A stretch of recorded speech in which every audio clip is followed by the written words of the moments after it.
Welcome back नाज़रीन। हम बात कर रहे हैं लापता अफराद पर बनाए गए कमीशन की उस इंक्वायरी रिपोर्ट पे जो कि अब मंजर आम पे आ गई, और इसी रिपोर्ट के सफ़ा नंबर 5 पे ये कमीशन कह रहा है कि मिलिट्री एजेंसीज जनरली रिलक्टेंट थी अपनी इन्वॉल्वमेंट डिसअपीयरेंस में जाहिर करने के लिए या उसमें अपनी इन्वॉल्वमेंट एक्सेप्ट करने के लिए। क्लासेस साहब, ब्रेक पे जाने से पहले बात हो रही थी कि काफ़ी अच्छा काम किया, एटलीस्ट चीज़ें इस कमीशन ने आइडेंटिफाई की हैं। रूल ऑफ लॉ की इंप्लीमेंटेशन इस मुल्क में कौन करेगा जब डिनाइल की एक स्टेज आ रही हो? एक तरफ कमीशन बता रहा है कि जी पुलिस वाले, लोकल पुलिस भी जा रही है, एलीट फोर्स भी जा रहे हैं, साथ ये वाली चीजें भी आ रही हैं कि जी मिलिट्री एजेंसीज जो है वो ये मानने को तैयार ही नहीं है, जबकि ऐसे शवाहिद कमीशन के सामने आए हैं कि लोगों को एजेंसीज ने उठाया है। मेरा ख्याल है कमीशन ने बात थोड़ी रिपीट हो जाएगी। उन्होंने इसको बड़े प्रॉपर तरीके से उन्होंने चीजें डॉक्यूमेंट कर दी हैं, जो इसके साथ एनेक्चर्स लगाए हैं, जो स्टेटमेंट उन्होंने दिए हैं, जो वो तो मिसिंग पर्सन थे, उनकी पूरी की पूरी स्टोरीज हमारे सामने, उनके साथ किस किस ने आके क्या कुछ किया। मैं एक और बात कह रहा हूं, एक्शन कौन लेगा इस रिपोर्ट? ये काम कमीशन का नहीं था एक्शन लेना। कमीशन का काम था 3-4 थे जो मुझे समझ आ रही है। आप उन लोगों से मिलें, उनको आइडेंटिफाई करें कितने टोटल लोग मिसिंग हैं, क्यों मिसिंग है। एक बहुत बड़ा काम था to fix responsibility on individuals और ऑर्गेनाइजेशन, जो कि नहीं किया इसने। बात सुने, उसमें उन्होंने लिख दिया कि एजेंसीज का जब लफ्ज आज इंटेलिजेंस एजेंसी, जैसे मतीउल्लाह ने बताया कि पाकिस्तान में आपको 20 एजेंसीज नहीं है, 2-3 है जिनका सबको पता है कौन सी नंबर है। और दूसरी सुप्रीम कोर्ट ऑफ पाकिस्तान में ये केसेस इस वक्त चल रहे हैं, और जब कमीशन की रिपोर्ट जाएगी उनके पास और दूसरी इंटीरियर मिनिस्टर साहब के पास गई और रहमान मलिक साहब के पास, अब ये उनका काम है कि फर्दर इस पे। अच्छा, एक और इन्होंने बड़ी अच्छी एडवाइस इन्होंने की हुई है कि जॉइंट इन्वेस्टिगेशन टीम बना लें। आपको अच्छा, साथ में एक और बड़ी अच्छी तजवीज है जिसका जिक्र आपने नहीं किया। उन्होंने यह भी कहा कि इशू को डंप मत होने दें, एक कमिश्नर बना दें कि जो इस तरह के, और वो रिटायर्ड जज भी हो सकता है और वो सिटिंग जज भी हो सकता है। जान साहब, इस आईन पाकिस्तान के आर्टिकल 10 में ये सारी चीजें दी हुई हैं। देखिए, तो क्या ये रिकमेंडेशंस दे के इस कमीशन ने नया काम क्या किया है? बिल्कुल अरशद साहब, यही मैं बता रहा हूँ। ये रहमान मलिक साहब को कह रहे हैं कॉपी जाएगी। किसी भी कमीशन की रिपोर्ट रहमान मलिक साहब के पास जाती है तो वो आप समझ लें कुएं में गिर जाती है। अयातुल्लाह खान कमीशन रिपोर्ट ले लें, बाद में जो जस्टिस रजा की जिसका मैं जिक्र कर रहा हूँ, उमर चीमा कमीशन रिपोर्ट ले लें, अब ये भी कमीशन रिपोर्ट रहमान मलिक के पास चली।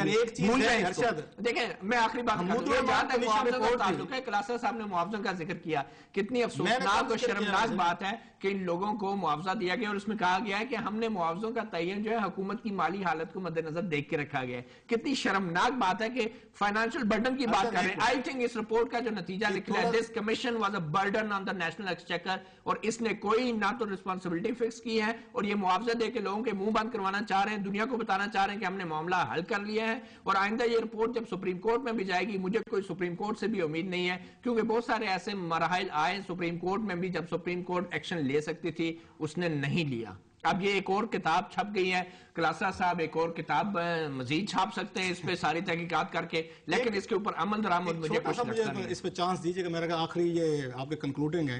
एक चीज है कि एक सहाफी किसी स्टेज पे आकर ना उसका शिकार होता है, क्या क्या सिनिसिज्म का शिकार होता है। और मुझे ये मतीउल्लाह जान मेरे बड़े करीबी दोस्त है, वो सिनिसिज्म और एक होती है ना लेवल ऑफ फ्रस्ट्रेशन, वो मुझे इनमें नजर आ रहा है। एक चीज देखे दुनिया भर में होता है कि जहां पे अमेरिकन ने वहां पे डिटेन किया, आपकी ब्रिटेन की हुकूमत अब उनको बकायदा पेमेंट कर रही है कि ये गैर कानूनी तौर पर अमेरिका की उसमें हिरासत में रहे, उनको पैसे दिए जा रहे हैं। दुनिया भर में होता है कि किसी के साथ स्टेट जाती करती है, स्टेट के इंस्टीट्यूशन करते हैं, आप उनको डैमेजेस के तौर पर उनको कंपनसेट करते हैं। एक न्यू बिगिनिंग इसको क्यों नहीं समझते? पाकिस्तान में पहली दफा स्टेट की जो एजेंसी अगर किसी के साथ ज्यादती कर रही है, किसी कमीशन ने आके रिकमेंड किया कि इनको पैसे दिए जाएं, इनकी फैमिलीज को 2 लाख रुपए। यार मैं अर्शद कहता हूं चाहे 10 रुपए हूं, एक यार आप इस चीज में क्यों सोसाइटी को इतना डिप्रेशन के लेवल पर जाना चाहते हैं कि कुछ भी नहीं हो रहा? इनकी गुफ्तगू से यही लग रहा है कि आप लोग एवोल्यूशनरी प्रोसेस पे बिलीव नहीं करते।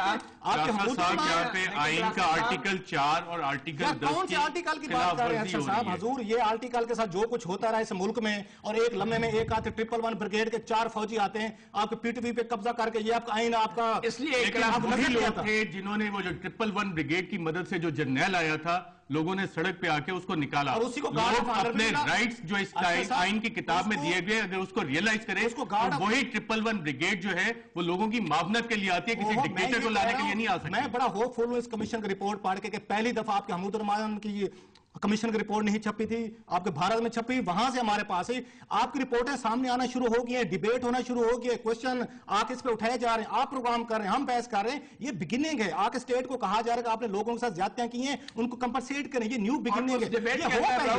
जैसे पूर्व उम्मीद साहब हैं, वो ये कह रहे हैं कि जनाब ये रिपोर्ट बहुत अच्छी है, इसके ऊपर मजीद कुछ नहीं किया जा सकता था। मेरी बात सुनिए, इस रिपोर्ट के अंदर जो मेन किरदार था कमीशन का वो अदा नहीं किया गया। इस रिपोर्ट के अंदर सिर्फ एक नई किताब छप गई है और एक नई तफसील, नई कहानियां, डूम से सिनेरियो साहब आपके लेवल पे पहुंच के सारे सारे जो है ना उम्मीद हो जाते हैं आपके लेवल पे। साहब एक प्रोग्राम को कार के खत्म उन खानदानों को कंटिन्यू करें, उन खानदानों को बचाएं जाके उम्मीद की किरण है। इसमें बहुत सारे पिछले 2-2 साल से उम्मीद की किरण पे बैठे हुए घरों में बच्चे आप देखें, उनको किरणें दिखा रहे हैं। कौन सी किरणें आप दिखा रहे हैं? आप अच्छी इसके अंदर देखें, आप मुतालबा करें अपने वजीर आजम से, गिलानी साहब से, इसके ऊपर कमीशन की रिपोर्ट को मुस्तरद करें, नया कमीशन बनाए और उसके अंदर रिस्पॉन्सिबिलिटी नया कमीशन बना के फिर टाइम जाया करें। 2 साल मजीद लगे हैं, ये वही कर किसने करना है? इसमें बड़ी अच्छी इसी की बुनियाद पे मजीद जिम्मेदारी फिक्स करने के लिए कमीशन बनाए, यहाँ पे लोगों को क्लीन चिट देने के लिए कमीशन बनाए जाते हैं, किसी को सजा दिलवाने के लिए भी कमीशन बनना चाहिए। मेरा ख्याल है ये कंक्लूडिंग रिमार्क्स कि ये रिपोर्ट एक अच्छी बिगिनिंग है सोसाइटी में, एक मीडिया में इसको डिबेट करना चाहिए इसकी फाइंडिंग पे, और एक जो नया ट्रेंड सेट हो रहा है कि इस तरह की सीक्रेट चीजें अब सामने आना शुरू हो रही हैं, लोगों का रोल आ रहे हैं, उसमें रिकमेंडेशन आ रही है, उसमें बहस हो गई, मुबैसा होगा, और ये चीज किसी बेहतरी की तरफ लेके जाएगी, हेल्थी डिबेट लेके जाती है। पहले बहुत दफा हो चुका है। हमूद रहमान कमीशन रिपोर्ट जिसका ये बड़े फख्र से दावा कर रहे हैं, क्या एक्शन हुआ उसमें? इसीलिए के सामने नहीं आई। क्या एक्शन हुआ? इसीलिए के सामने आने के बाद क्या हुआ? ओह, अब भाई 30 साल बाद सामने आने के बाद क्या हुआ? सामने हुई है, 1 हफ्ते बाद हम इसको डिस्कस कर रहे हैं। ये सारा कवर अप किया गया हर चीज। मतियुल्लाह जान रऊफ साहब दोनों का प्रोग्राम रिपोर्टर में शिरकत का शुक्रिया। मतियुल्लाह जान ने एक बहुत अच्छा सजेशन दिया है कि इसी कमीशन की फाइंडिंग्स के ऊपर एक और ऐसा कमीशन या कमेटी होनी चाहिए जो कि फिक्स करे रिस्पॉन्सिबिलिटी इस कमीशन की जो फाइंडिंग्स आई हैं उसके ऊपर। और बकौल रऊफ क्लासा एक कम से कम उम्मीद की किरण नजर आई है कि कुछ ना कुछ जरूर हो रहा है, लेकिन बहुत कुछ करना अभी बाकी है। आज के प्रोग्राम में नाज़रीन इतना ही, इजाजत दीजिएगा, अल्लाह हाफिज।